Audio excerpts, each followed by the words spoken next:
Hello students, कैसे हैं आप सब। आशा करता हूँ अच्छे होंगे। तो आज हम लोग शुरू करेंगे एमसीक्यू क्लासेस, जैसे हम बताए थे। ठीक है, और फर्स्ट चैप्टर का ये लास्ट क्लास है। ठीक है, बहुत इंपॉर्टेंट क्लास होने वाला है। 10 से 12 या 15 ठो मोस्ट इंपॉर्टेंट जो एमसीक्यूज़ है इस चैप्टर का, वो भी कंसेप्ट के साथ हम बताएंगे कि कैसे उसको डील करना है। वो काफ़ी आपको हेल्प मिलेगा इस वीडियो से। ठीक है, और बहुत कुछ सीखने को भी आपको मिलेगा। तो थोड़ा सा आप लोग इसको भी हम बनाने से पहले भी आप लोग थोड़ा ट्राई कीजिए। ठीक है, और हर क्वेश्चन के बीच में हम क्या करेंगे, इसका कंसेप्ट भी हम बता देंगे कि कैसे उसको डील कर रहे हैं। ठीक है, तो चलो बिना टाइम वेस्ट किए हम शुरू करते हैं क्लास को। चलो तो देख लो यहाँ पे फर्स्ट क्वेश्चन क्या है। फर्स्ट क्वेश्चन में क्या कहा गया है, which of the following is a pair of को प्राइम्स। ठीक है, यहाँ पे 4 ऑप्शन दिया गया है और को प्राइम नंबर कौन सा होगा ये आपसे पूछा गया है। तो सबसे पहले आपको ये जानकारी होना चाहिए कि को प्राइम नंबर किसको बोलते हैं। को प्राइम नंबर पहला वीडियो में हम बता चुके हैं। ठीक है, को प्राइम नंबर होता है अगर दो नंबर हम लेते हैं, दो नंबर का HCF अगर 1 आता है, हाईएस्ट कॉमन फैक्टर अगर 1 आता है, ठीक है, तो आप इसको को प्राइम नंबर बोल सकते हो। उस पेयर को आप को प्राइम नंबर बोल सकते हो। ठीक है, ये इसका कंसेप्ट था, हम बता चुके थे। तो कैसे इसको आसानी से हम डील करेंगे, ये को प्राइम है। देखो यहाँ पे कॉमन फैक्टर 1 आएगा। 1 के अलावा कोई भी नंबर आता है, 2, 3, 4, 5, 7, कुछ भी नंबर आएगा 1 के अलावा, तो वो को प्राइम नंबर नहीं होगा। ठीक है ना, क्लियर बात है। यहाँ पे HCF 1 मतलब कॉमन फैक्टर 1, दोनों नंबर्स के बीच में कोई भी यहाँ पे कॉमन फैक्टर्स नहीं मिलेंगे आपको, ओनली 1 ही मिलेगा। ठीक है, तो देखो फर्स्ट जो ऑप्शन था ना, वो 14 और 35 है। तो 14 और 35 आप देखो दोनों 7 से काटता है ना। दोनों के बीच में कम से कम 7 एक नंबर है जो कॉमन है, जो दोनों में प्रेजेंट है। तो ये पहला ऑप्शन तो नहीं हो सकता है। ठीक है, ऑप्शन ए तो यहाँ पे नहीं हो सकता है। ठीक है, ऑप्शन बी को आप लोग देख लो, 18 और 25। 18 और 25 दोनों को जब तोड़ोगे आप लोग, 18 को अलग से आप तोड़ोगे, ठीक है, और 25 को आप तोड़ोगे, दोनों को अलग से अगर आप तोड़ोगे तो यहाँ पे आप देखोगे कि आपका दोनों के बीच में कोई कॉमन फैक्टर आपको नहीं मिलेगा, क्योंकि 25 5 से डिविजिबल है और यहाँ 5 का कोई नंबर आपको नहीं मिलेगा। यानी दोनों के बीच में कोई भी नंबर आपको नहीं मिलेगा कॉमन फैक्टर। ठीक है, तो आप यहीं पे आप इमेजिन कर सकते हो कि ऑप्शन बी जो होगा यही राइट हो जाएगा, क्योंकि बाकी दो ऑप्शन आप देख लो, 31 93। ठीक है, 31 93 देखो, 31 और 93 जो है ना, इसमें देखो 93 जो है इसमें भी 31 देखो यहाँ पे है। ठीक है, 31 तो कॉमन हो गया, तो ये भी आपका को प्राइम नहीं होगा। उसी तरह यहाँ पे 32 और 62 जो है ऑप्शन नंबर डी, उसमें भी आप देखो वो को प्राइम नहीं होगा, क्योंकि दोनों में कम से कम 2 एक नंबर होगा जो कॉमन आपको मिलेगा। 2 से दोनों नंबर ही डिविजिबल है। क्लियर है कि नहीं, इसीलिए ऑप्शन बी यहाँ पे आपका क्या हो जाएगा, बोलो। ऑप्शन बी आपका यहाँ पे राइट हो जाएगा, जो कि आपका यहाँ पे दिख रहा है। ठीक है, ये रहा पहला क्वेश्चन। क्लियर हो गया। यहाँ पे दोनों के बीच में कोई भी नंबर कॉमन नहीं होना चाहिए। ठीक है, तब उसको को प्राइम नंबर हम लोग बोलेंगे। अगर कोई भी नंबर कॉमन होगा तो वो को प्राइम नहीं कहलाएगा। दूसरा यहाँ पे देख लो, 2 नंबर दिया गया है। यहाँ पे आप देख पा रहे हैं, एक ये क्या है बोलो, 2 नंबर यहाँ पे दिया गया है, 2 to the power 2, 2 to the power 2, 3 to the power 3 और 5 to the power 4, है ना। और यहाँ पे बी नंबर क्या है, बी जो है वो क्या है बोलो, 2 to the power यहाँ पे क्या दिया गया है, 3 to the power 2 into 5। क्या पूछा गया आपको, आपसे क्या पूछा गया जी, HCF निकालो। HCF निकालो जो कि ए और बी का। तो HCF के लिए हम क्या बोले थे, हाईएस्ट कॉमन फैक्टर हम लोग कैसे निकालते हैं, वो नंबर जो दोनों में कॉमन होना चाहिए, पहला बात। दूसरा क्या है, दोनों में कॉमन होगा और लोएस्ट पावर के साथ आपको लेना पड़ेगा। देखो दोनों में है ना, बिल्कुल दोनों में है, तो 2 तो हमको लेना पड़ेगा। लेकिन कौन सा दो को हम लोग यहाँ पे उठाएंगे, यहाँ पे देखो पावर 2, यहाँ पावर 3 है, तो सबसे छोटा वाला पावर कौन सा होगा, उसी को आपको उठाना होगा। ठीक है ना। उसी तरह 3 में देखो, दोनों में 3 है, बिल्कुल 3 आपको लेना पड़ेगा, लेकिन 3 का यहाँ पे मिनिमम पावर को लेके चलना है। उसी तरह 5 देखो, यहाँ पे कुछ नहीं, मतलब 1 है, तो आपको 5 का पावर 1 लेकर यहाँ पे चलना है। वो नंबर को लेना है जो दोनों में कॉमन है, विथ मिनिमम दोनों में कौन सा नंबर का पावर छोटा है, वही वाला आपको उठा के लेना है। ठीक है, तो यहाँ पे 4, यहाँ पे 9, यहाँ पे 5। ठीक है ना, तो कितना आएगा ये 20 180। ठीक है, आपका क्या हो जाएगा बोलो, ऑप्शन नंबर बी यहाँ पे करेक्ट हो जाएगा। ठीक है, ऑप्शन नंबर बी यहाँ पे आपका करेक्ट हो जाएगा, जो कि आपका दूसरा वाला एमसीक्यू का। ठीक है ना, क्लियर यहाँ तक? दोनों में कॉमन होना चाहिए, विथ मिनिमम पावर को लेके आपको चलना है। ठीक है, चलो आते हैं तीसरा क्वेश्चन पे। तीसरा क्वेश्चन में क्या है, आप एलसीएम पूछ लिया है। ठीक है ना, 2⁵ 35, 2⁵ इंटू 3 इंटू 5, ये पहला नंबर है। दूसरा नंबर क्या है यहाँ पे, 2⁴ 5 7, 2⁴ 5 और 7 ये दिया गया। ठीक है, अब इसमें क्या पूछा गया है, एलसीएम। एलसीएम के लिए क्या बोले थे, एचसीएफ के लिए अभी हम लोग पढ़ के आ गया ना, दोनों में कॉमन होना चाहिए विथ मिनिमम पावर। इसमें क्या होगा, दोनों में कॉमन होना चाहिए विथ मैक्सिमम पावर। ठीक है, विथ मैक्सिमम पावर क्या, यहाँ पे 2 और 2 दोनों में है ना, तो 2 को लेना पड़ेगा। लेकिन एचसीएफ में मिनिमम पावर को हम लोग लेते थे, इसमें मैक्सिमम को लेना पड़ेगा, 2⁴ आपको लेना पड़ेगा। ठीक है, इसमें भी देखो 5 दोनों में है ना, यस 5 दोनों में है, तो 5 को भी आपको लेना पड़ेगा। दोनों में 1 है तो एक ही 5 आएगा यहाँ पे। और जो बचा हुआ है ना, उसको भी लेना होता है आपका किस में, एचसीएफ में, एलसीएम में, सॉरी एलसीएम में जो बचा हुआ है वो भी लेना पड़ेगा। डिफरेंस समझ में आ गया ना।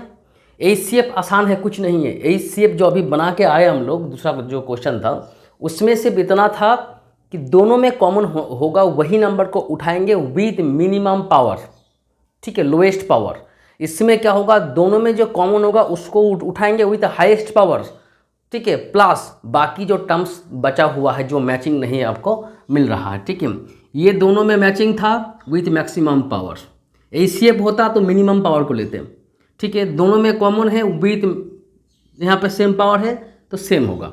ठीक है, विथ मैक्सिमम पावर, और बाकी जो बचा हुआ वो भी आपको लेना पड़ेगा। ठीक है, इसको अगर आप एलसीएम जो है इसको अगर आप मल्टीप्लाई कर देंगे ना, तो आपका यहाँ पे 1680 आ जाएगा, जो कि आपका ऑप्शन नंबर डी। ठीक है, क्लियर हो गया, ऑप्शन नंबर डी यहाँ पे करेक्ट आपका हो जाएगा। क्लियर है कि नहीं, आसान है, कुछ भी नहीं है, थोड़ा सा उसको आप लोग ध्यान दीजिए। ठीक है, चलो मिनिमम पावर मैक्सिमम पावर, ये दो कॉन्सेप्ट आपको ध्यान रखना है। चलो आते हैं अब हम लोग क्वेश्चन नंबर 5 में। HCF of 2 numbers is 27, LCM 162। 2 number का एचसीएफ क्या दिया हुआ है, 27, और एलसीएम क्या दिया हुआ है, एचसीएफ 27, एलसीएम 162, एलसीएम है 162। Clear. If one of the number is 54, एक नंबर सपोज करो ए, ये 54 दिया गया है, तो दूसरा नंबर आपसे पूछा गया है, यही ना क्वेश्चन है, दूसरा आपसे पूछा गया है। ठीक है, अदर नंबर। तो हम लोग जानते हैं ना, क्या बोलो कि LCM into HCF equal to क्या होता है, बोलो प्रोडक्ट ऑफ 2 नंबर्स। ये हम लोग बहुत पहले से पढ़ के आ रहे हैं। ठीक है, LCM into HCF equal to product of 2 numbers. यहाँ पे एलसीएम कितना है, 162 है, एचसीएफ बोलो है कितना, 27 है, और ए और बी, यहाँ पे ए आपका 54 दिया गया, बी आपसे पूछ रहा है, तो बी का वैल्यू आप आसानी से यहाँ पे निकाल सकते हो, 162 इंटू 27, और यहाँ पे देखो 54, 27 से इसको काटोगे 2 से, इसको काटोगे 81, तो बी का वैल्यू कितना हो जाएगा, 81। अदर जो नंबर होगा वो 81 हो जाएगा, जो कि ऑप्शन नंबर डी आपका करेक्ट हो जाएगा। ठीक है, ऑप्शन नंबर डी आपका यहाँ पे करेक्ट आंसर आ जाएगा।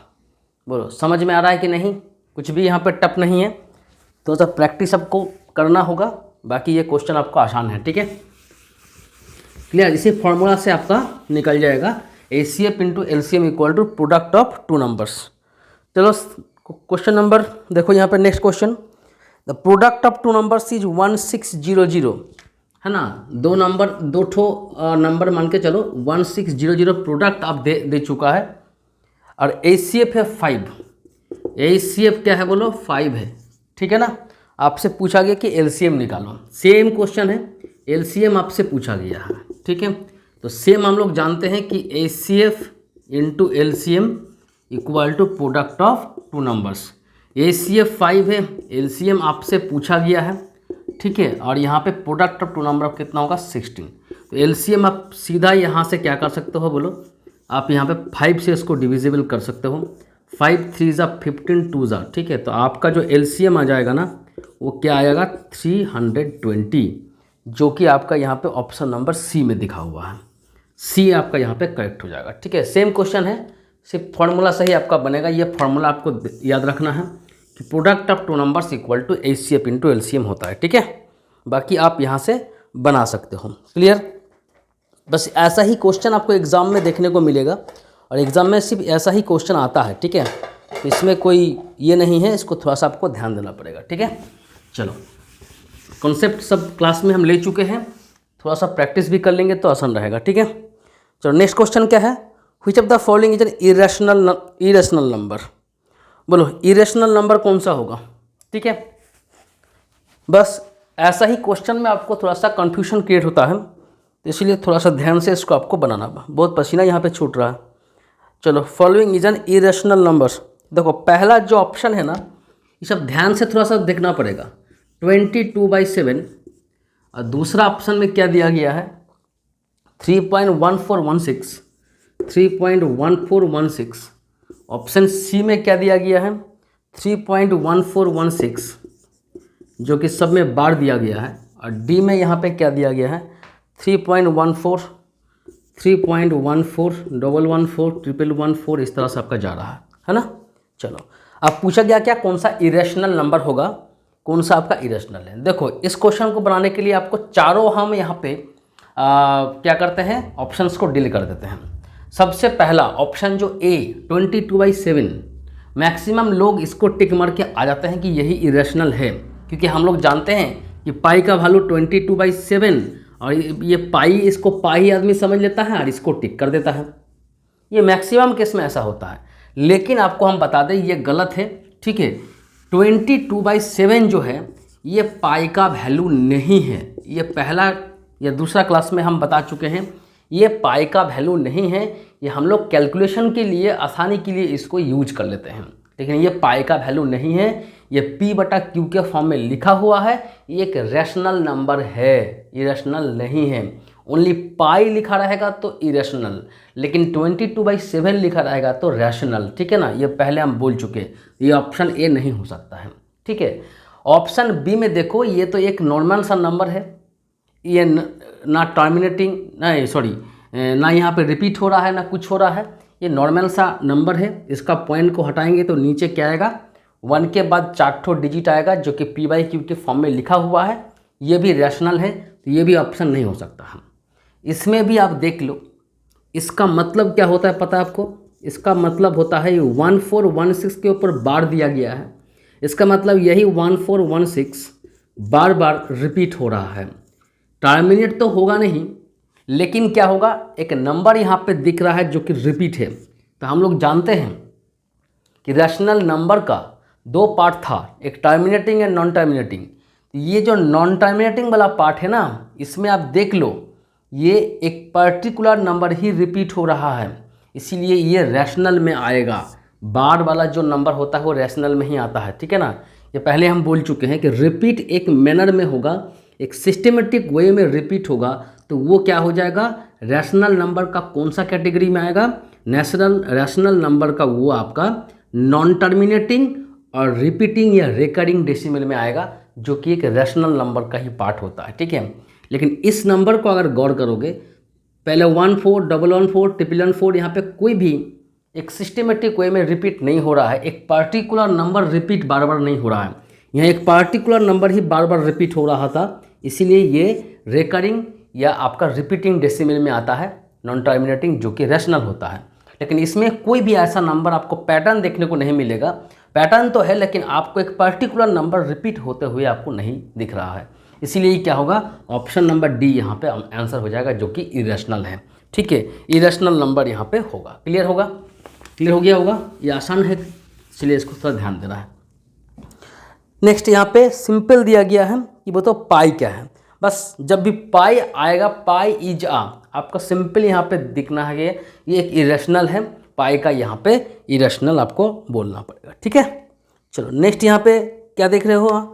2.35 बार, 2.35 के ऊपर बार, ये कौन सा नंबर है, ठीक है। ऐसा क्वेश्चन हम करा चुके हैं आपको कि ये किस में आता है, तो आप जानते हो कि ये रैशनल नंबर में आता है, ठीक है।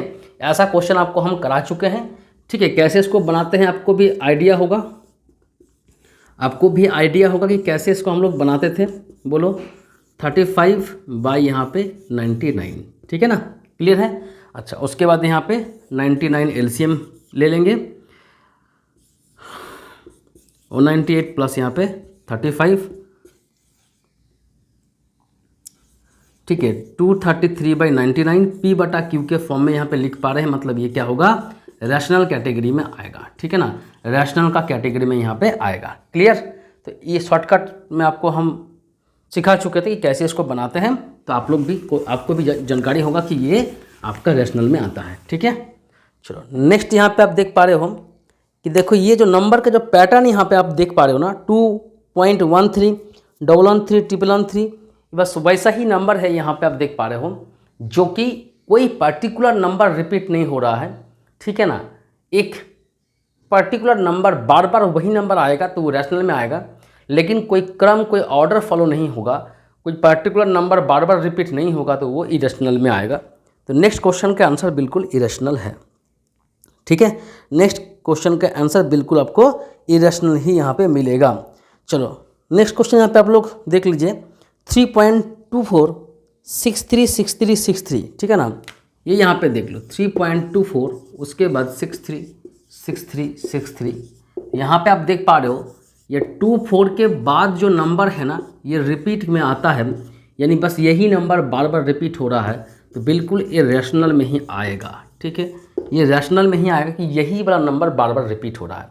कोई भी नंबर अगर रिपीट होगा सेम नंबर बार बार तो रैशनल, नहीं तो इरेशनल, बात ख़त्म, ठीक है। और बार वाला जो नंबर होता है ना वो आपको ध्यान रखना है कि वो रैशनल में ही आता है, ठीक है।